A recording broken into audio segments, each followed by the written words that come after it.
اگر اللہ کے قریب جانا ہے، یہ ان لوگوں کے لیے جو معرفت الہی کے متلاشی ہیں، وہ خاص توجہ کریں۔ اگر رب کریم کے قریب جانا ہے تو پھر ایک ذہن بنائیں کہ میرا رب میرے ساتھ ہے، میرا رب میرے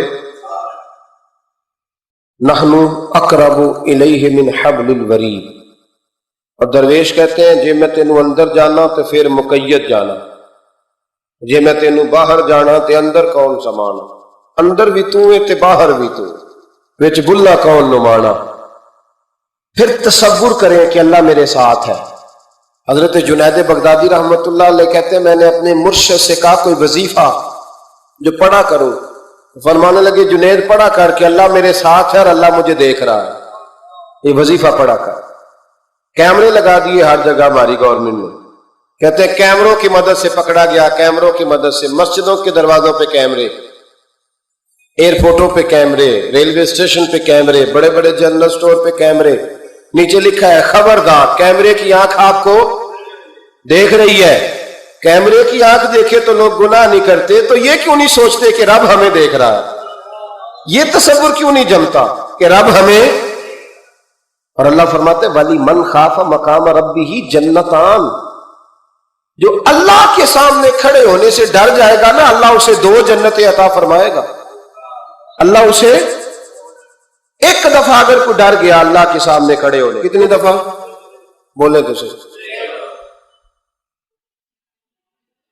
اس پر ہمارے مفسرین نے لکھا ہے کہ کبھی زندگی میں ایسا ہو کہ گناہ پر ہمارا پورا قبضہ ہو گیا ہو، گناہ پورا قابو میں آ گیا، اب کوئی روکنے والا نہیں، تو فرمایا جو اس وقت اللہ کے خوف سے ڈر جائے گا اللہ اسے 2 جنتیں عطا فرمائے گا۔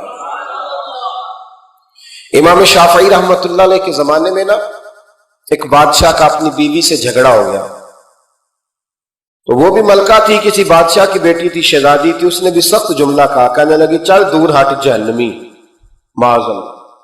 اب اس نے اپنے خامد کو جہنمی کہا تو وہ کہنے لگا اس کا خامد کہ اچھا تو مجھے جہنمی کہتی ہے، جا پھر اگر میں جنتی نہیں تو تجھے 3 طلاقیں۔ اب کیسے ثابت ہو کہ جنتی ہے کہ جہنمی ہے؟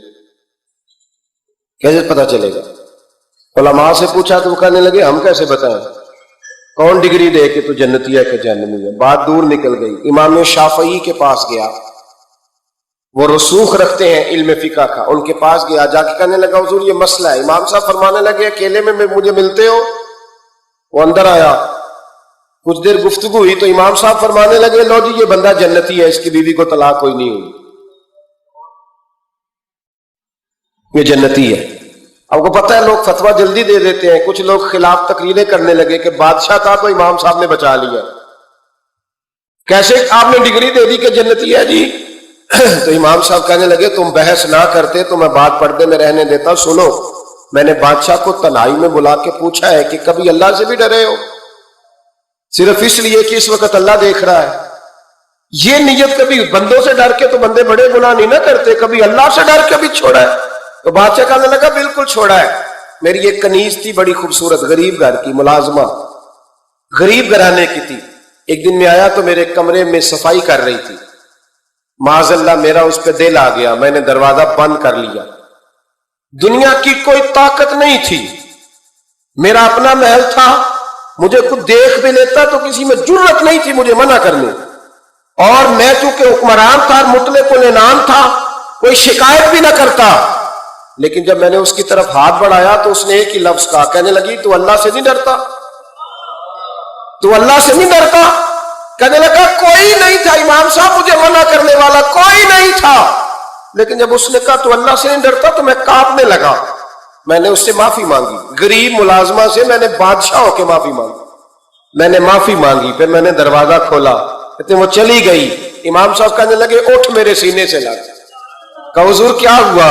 فرمایا جو تنہائی میں اکیلے میں ایک دفعہ بھی رب سے ڈر جائے اللہ اسے 2 جنتیں عطا فرمائے گا۔ تو جنتی ہے اس لیے کہ تو یار کبھی تو ایسا ہو، کبھی تو ایسا ہو بھولا گاہک ہمارے قبضے میں آ گیا ہو، ہم اپنا پورا اس پر تسلط رکھتے ہو پر ہم اللہ سے ڈر جائیں۔ کبھی ایسا ہو کہ کروڑوں روپیہ ہمارے تسلط میں ہو، ہم چاہیں تو جتنا مرضی استعمال کریں لیکن ہم اللہ سے ڈر جائیں۔ حضرت عمر کا زمانہ تھا، ایک نوجوان صحابی کا بیٹا مسجد جایا کرتا تھا، بڑا نیک تھا. ایک عورت اس کو اپنی طرف بلانے لگی، لبھانے لگی. نوجوان تھا، ایک دن دل آ ہی گیا بی بی پہ. عشاء کی نماز پڑھ کے اس کے گھر کی طرف جا رہا تھا کہ کسی قاری صاحب نے آیت پڑھ دی، وَلِمَنْ خَافَ مقام ربہ جنتان، جو اللہ کے سامنے کھڑے ہونے سے ڈرے گا رب 2 جنتیں عطا کرے. یہ آیت کیا سنی کہ نوجوان بے ہوش ہو کے گرا. کسی نے باپ کو خبر دی کہ تیرا بیٹا بے ہوش ہے. باپ گھر لائے، بالوں میں ہاتھ پھیرا، بیٹے کیا ہوا؟ اس نے آنکھیں کھول کے کہا ابا جی میں نے گناہ کیا نہیں، لیکن میرا قبضہ پورا ہو گیا تھا گناہ پہ. وہ بالکل راضی تھی، میں چاہتا تو میں گناہ کر لیتا، لیکن میں اللہ سے ڈر گیا. کیا واقعی رب مجھے 2 جنتیں دے گا؟ تو باپ نے ماتھا چوما کا بیٹا اللہ کے وعدے بڑے ہی سچے ہیں، بڑے سچے ہیں. تو یہ تصور کر کے اللہ مجھے دیکھ رہا ہے، پھر ڈر جا، واقعی 2 جنتیں دے گا. اس نوجوان نے چیخ ماری اور روح ہی پرواز کر دی. رات کو جنازہ پڑا، دفن کر دیا. صبح حضرت عمر آئے، فرمایا اتنا نیک نوجوان تھا تو مجھے کیوں نہیں بتایا؟ میں اس کے غسل میں شریک ہوتا، کفن میں شریک ہوتا، میں جنازہ پڑھاتا. حضور بس رات دیر ہو گئی، دفن کر دیا. امام سیوطی نے لکھا، ابن کثیر نے لکھا، ابن عساکر نے لکھا. حضرت جناب عمر فاروق فرمانے لگے مجھے بتاؤ تو صحیح اس کی قبر کہاں ہے؟ نیک ہو کوئی بندہ تو قبر پہ جانا چاہیے. فرمایا بتاؤ قبر کہاں ہے؟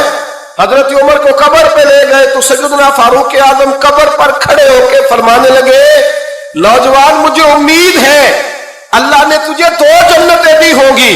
حضرت عمر کہتے ہیں مجھے اللہ کی قسم قبر کے اندر سے بول پڑا، کامل پیرونا دے باہو قبر جنا دی جیوے. قبر کے اندر سے بول پڑا، کہنے لگا عمر امید والی بات نہیں، میرے رب کے وعدے بڑے سچے ہیں. اس نے واقعی مجھے 2 جنتیں عطا فرمائی، اس نے واقعی 2 جنتیں دی ہیں. کبھی کوئی کام تو ایسا ہو جو صرف اللہ سے ڈر کے چھوڑا جائے. ہونا چاہیے کہ نہیں ہونا چاہیے؟ آپ یقین کریں بچوں سے ڈر کے ہم نے بڑے کام چھوڑ دیے، بھائیوں سے ڈر کے چھوڑ دیے، دنیا داروں سے ڈر کے چھوڑ دیے. اور کبھی کبھی میں کہہ دیتا ہوں کہ بہت سارے ماں باپ نے اولاد سے ڈر کے چھوڑا، بہت سارے استاد شاگردوں سے ڈرتے، الا ماشاء اللہ کچھ پیر مریدوں سے ڈرتے. کاش ہم اللہ سے ڈرنا شروع کریں. جب رب سے ڈرو گے پھر کسی اور سے نہیں ڈرو گے. اللہ کا خوف سنوارتا ہے، سجاتا ہے. یہ ذہن